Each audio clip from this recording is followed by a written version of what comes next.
Daddy, हम दोनों ने शादी करने का फैसला कर लिया है। मेरी इजाजत के बगैर?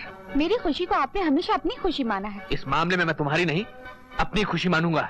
जीवन साथी के साथ जिंदगी मुझे गुजारनी है। गुजारनी तुम्हें जरूर है, लेकिन बेटी के लिए जीवन साथी सही चुनना बाप का काम है। बैंक बैलेंस के अलावा विजय में क्या कमी है? उसमें क्या कमी है और क्या कमी नहीं है, ये बताने की मैं जरूरत नहीं समझता। लेकिन उससे शादी की बात तो दूर, उससे मिलने की कोशिश मत करना, यह हमारा आखिरी फैसला है। एक मिनट डैडी, अपने आखिरी फैसले पर जरा गौर कर लीजिए। मैं विजय से शादी करूंगी, ये मेरा भी आखिरी फैसला है। मैं नहीं चाहूंगी कि हमारे फैसले आपस में टकरा जाएं।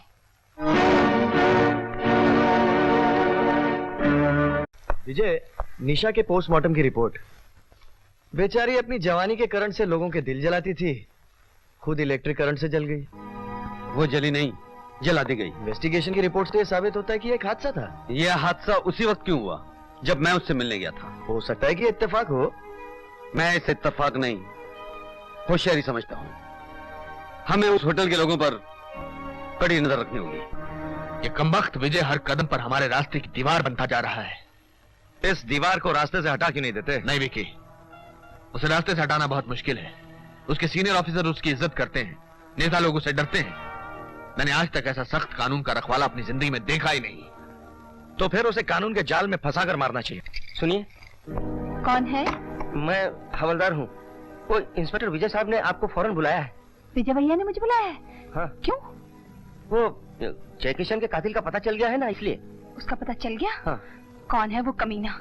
वो नहीं, उसको गिरफ्तार करने से पहले विजय साहब आपसे कुछ पूछना चाहते हैं। अच्छा। हाँ। मुझे उनके पास जल्दी लेके चलिए। हाँ।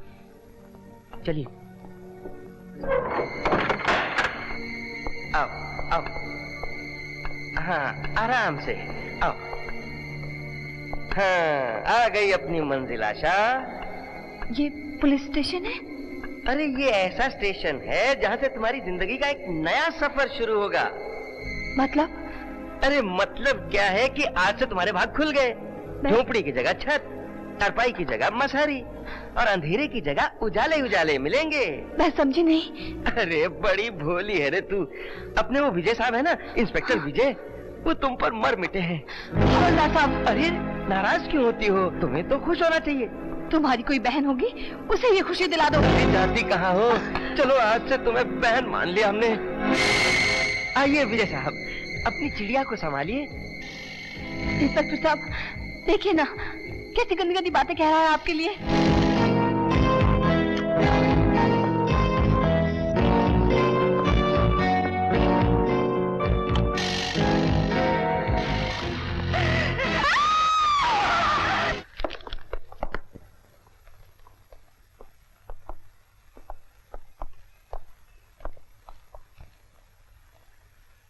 अरे आओ राकेश, आओ।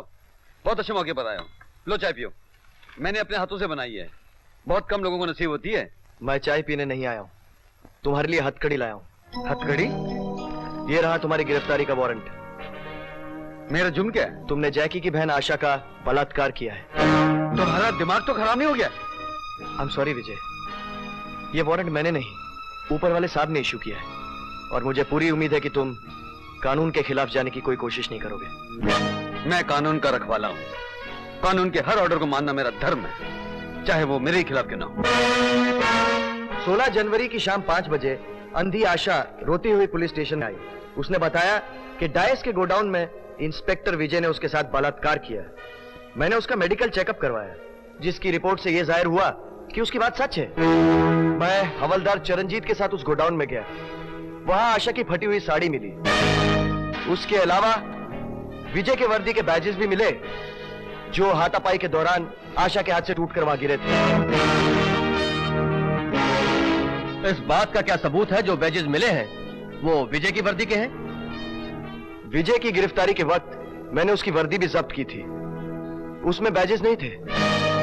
जिस वक्त आप मुझे गिरफ्तार करने आए, ना ही आपने बैजेस का जिक्र किया, ना ही आपने मुझे मेरी वर्दी दिखाई। एक ऑफिसर होने के नाते मेरा फर्ज है अदालत के सामने सबूत पेश करना, मुजरिम के सामने नहीं। अगर मैं कहूं कि मेरी वर्दी के बैजेस मुझे गिरफ्तार करने के बाद निकाले गए, तो मैं ऐसा क्यों करूंगा विजय? मेरी तुमसे कोई जाती दुश्मनी तो नहीं है। बात दुश्मनी की नहीं, सबूत की होती है मिस्टर राकेश। अदालत विजय के बारे में छुपे हुए सच को साफ देख चुकी है। बैजेस का निकलना कोई ठोस सबूत नहीं है। सिर्फ बैजेस नहीं ऑनर, इंस्पेक्टर की कही हुई हर बात एक अंदाजा है, सबूत नहीं। इन्होंने कहा कि आशा के साथ गोडाउन में बलात्कार हुआ। क्या इनके पास एक भी चश्मदीद गवाह है जिसने मुझे वहां देखा हो? मेडिकल टेस्ट से साबित होना कि आशा के साथ बलात्कार हुआ, यह तो साबित नहीं करता कि ये घिनौना काम मैंने किया हो। मैं कहती हूँ तुमने किया है। तुम कानून के रखवाले नहीं, कानून के सबसे बड़े मुजरिम हो। तुम्हें कानून की वर्दी पहनने का कोई अधिकार नहीं। तुम एक दाव हो इस देश की पुलिस के नाम पर। तुम पुलिस वाले हो, सबूतों को उल्टा सीधा करके बच जाओगे, लेकिन मुझे अंधी की लाचारी, मेरी हाय तुम्हें कहीं नहीं छोड़ेगी।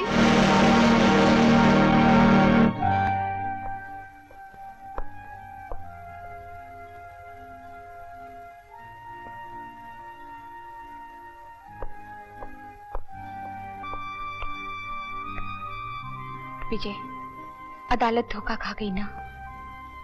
मैं इसे अदालत का धोखा खाना नहीं, तकदीर की गर्दिश कहूंगा। मेरे भाग्य में जेल की सलाखें लिखी थी, वो इस बहाने मिल गई। तुम इसे अंधे कानून की भूल नहीं कहोगे? बिल्कुल नहीं। कानून ने सबूतों की सच्चाई पर फैसला किया है। भूल किए उन सबूतों को पेश करने वालों ने, खास तौर से वो अंधी लड़की, उसकी तड़प, उसका बयान, वो चीख चीख कर कह रही थी कि वो सच कह रही है। और सच ये है कि तुमने ऐसा नहीं किया।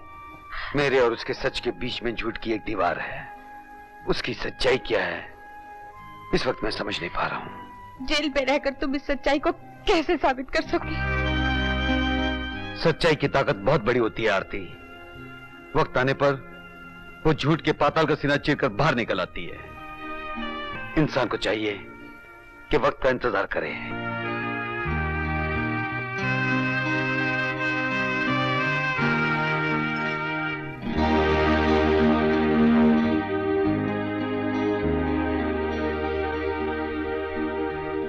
ये क्या है? जिस वक्त पर तुम्हें इतना भरोसा है उसका इंतजार करने का, ये मेरा सहारा है।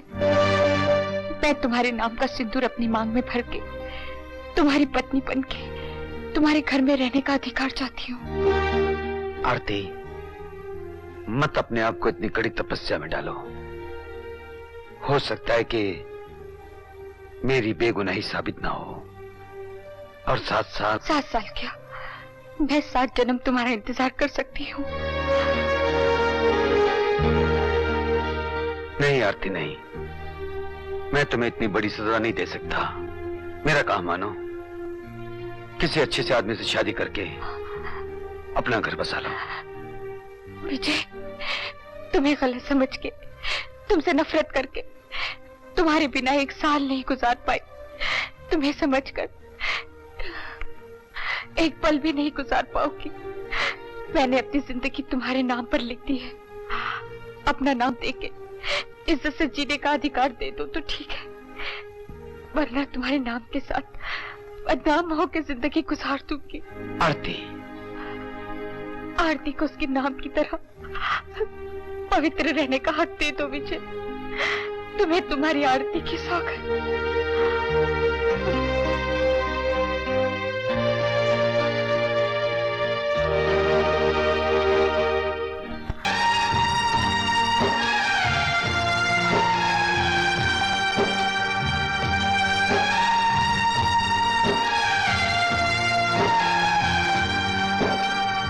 अरे पूजा, तुम यहाँ क्या कर रही हो? तुम्हें बॉम्बे नहीं चलना? मैं अपनी दीदी का वेट कर रही हूँ। लगता है उन्होंने ट्रेन मिस कर दी। ओह, चलो मैं भी रुक जाता हूँ। नहीं नहीं, तुम जाओ, वरना तुम्हारे भैया परेशान होके खुद चले आएंगे। और वैसे भी मैं दीदी के साथ पूना जा रही हूँ। नेक्स्ट वीक जब बॉम्बे आऊंगी ना, तो तुम्हारे घर आऊंगी। तुम अपनी दीदी को साथ जरूर लाना। मैं अपने भैया को तुम्हारे बारे में सब कुछ बता दूंगा। मैं चलूं?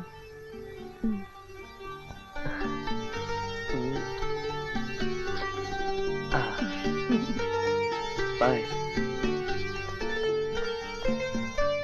भैया। भैया,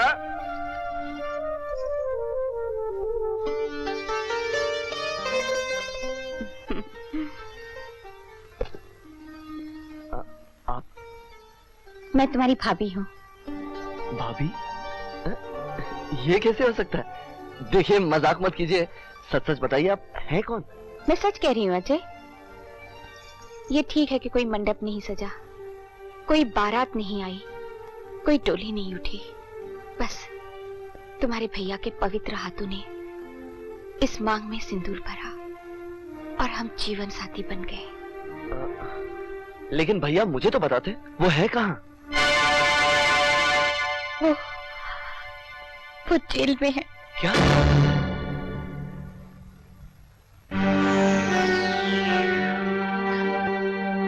तुम्हारे एग्जाम चल रहे थे, पढ़ाई में तुम्हें डिस्टर्ब ना हो इसलिए तुम्हें कुछ नहीं बताया गया। भाभी,